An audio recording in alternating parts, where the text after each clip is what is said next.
Hello, I'm Philip Stoughton. I'm here at Productronica 2015, and I'm joined by a group of people to talk about Industry 4.0 and kind of the smart factory, particularly in the Americas, challenges and opportunities, what's going on.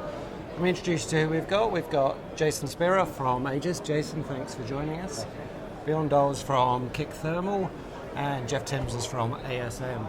First of all, guys, can we just run along the panel, maybe starting with Jason? Just what are you hearing about Industry 4.0? Are you hearing other terms? Is it starting conversations? And what are people talking about, particularly in the US at the moment? Well, certainly here at Productronica, we see it everywhere and you hear it everywhere. In the US, I think what we're seeing is that people are asking for and talking about all of the fundamentals of Industry 4.0, but they might not be putting that name upon it. The Industrial Internet of Things or something else, and they're talking about the whole issue of data management, closed loop interlocking. How do I get the entire factory under an information umbrella? But they might not be throwing that particular term around all the time, but they certainly are, but maybe not as much as they are here. Yeah, okay, so the discussion's there. Bjorn, from your point of view. Yeah, same, very similar to Jason. I actually make a point of asking every single customer I visit about Industry 4.0, and virtually nobody knows what that means.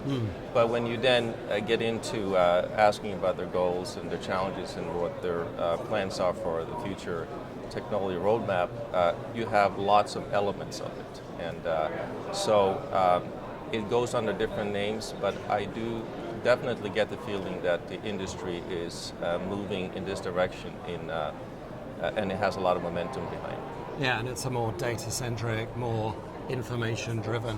I think one of your guys said it very well. Gunther Schindler talked about this fusion of the IT industry and the operational market. You don't mention 4.0 on your booth. You talk about smart factories. Yes. Just as we've heard here on the panel, we see very little use of the word 4.0, and people don't understand what that is. I have many conversations about the same subject, and in that context, bits, like you said, bits and pieces are understood, bits and pieces are being applied, but it's the connection of all those bits and pieces in a usable, actionable fashion that makes the difference. Okay, and Jason, from your point of view, you're sitting there as the kind of software that is over the whole ecosystem. This must be creating a lot of additional conversation for you. What are people looking for specifically to benefit from what you're offering with Factory Logics in this 4.0 or IoT world that we're currently in? Well, I think what it is in the last 5 to 10 years, the machines, the instruments in the factory have all become very, very good data generators. And there's a lot of great work being done at the asset machine level with closed loop interlocking and so forth. But when it comes to the customer saying, but we need something that gets data from and analyzes factory-wide, from incoming warehouse through all the processes well beyond surface mount, the humans, and then out to packaging and shipping, that's where we come in, because we can be the data aggregator for all of that.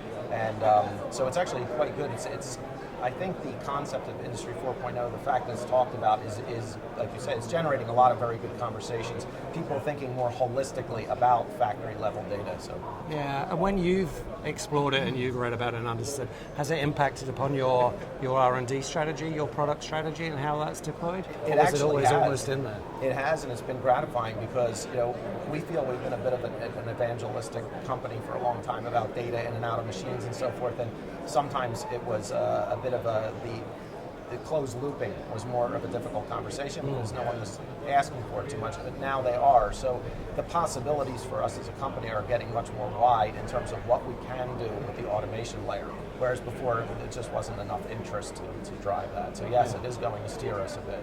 Yeah, and Bjorn, from your point of view, I've read some of the stuff you've been writing on the kind of making of and smarter topic, but particularly on the debate between machine and process monitoring and the difference there. Just explain what you mean by that difference and how that perhaps fits more in a IOM Industry 4.0 world? Right. So I mentioned earlier that I met a automotive electronic company last week, and I asked him about the machine versus process monitoring debate. And he said he had to warranty his product in terms of its quality and reliability. He doesn't have to warrant how the machine is set up and so forth.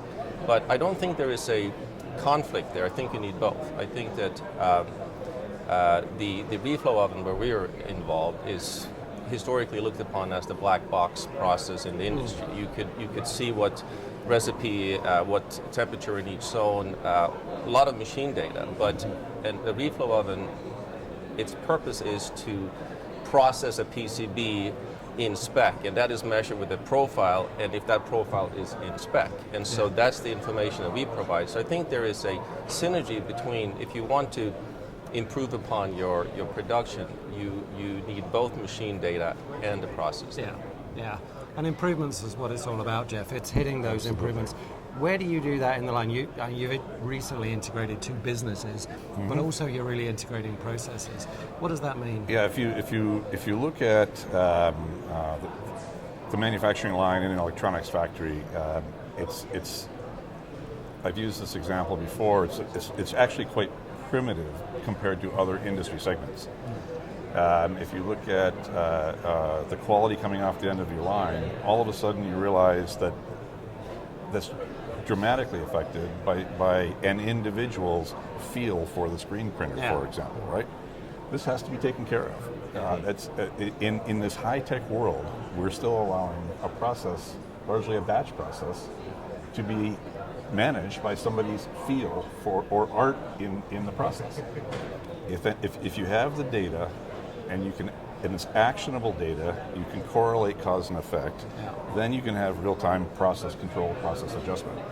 So that's step one, that's level one. Then you get into, okay, now how does that fit into my workflow? And what are the workflows that lead into those workflows? And now you're starting to talk about piecing this together in a fashion that creates great efficiencies in the factory. Yeah, and creates added value. That's right. And that workflow is really important. One of the things that you often talk about with Factory Logics and Aegis software generally is traceability. Traceability has to be a given byproduct of Industry 4.0. In an Industry 4.0 world, you must have perfect traceability. You can't have that if you have feel. It has to be hard data, I guess, out of every machine. That's right. I mean, the best you can hope for if you have an artisan-based process, is that yes, you know the results of it, but you don't have the parametric data from the start. So yes, if you have a proper factory-wide data management system, traceability is supposed to just simply fall out of that. It's not supposed to be your goal that you're going for. It's just a natural byproduct of it. Certainly. Yeah. And what about that from your point of view, Bjorn? There's a mixture of kind of raw data in there that's just what's been happening. There are solder paste manufacturers that would have you believe the process window is a lot wider than perhaps it is. There's ovens that operate at different times in their life, in different climates. There must be a whole bunch of data that has to be considered.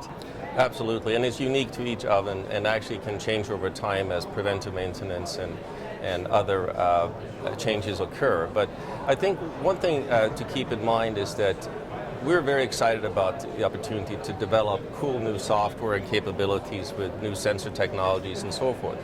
But really, Industry 4.0 is just a means to an end, right? And it's really just about solving customer needs. And what are they? They're driven by need to reduce production costs. That's the number one. Mm-hmm. And so you can do that by helping them run more efficient, the changeover faster, so there's more uptime and less quality or rework and scrap, and the list goes on and on. There are things like you want process traceability, you want what we call process visibility, so that you don't have a process guru on the first shift that knows how to tweak these different buttons, like Jeff is saying, and then on the night shift the quality changes. You want this to be transparent, and you want to be able to access that information through MES systems and anywhere else. So what this technology, even though it's easy to be caught up in it and it's sophisticated stuff, it's all targeted to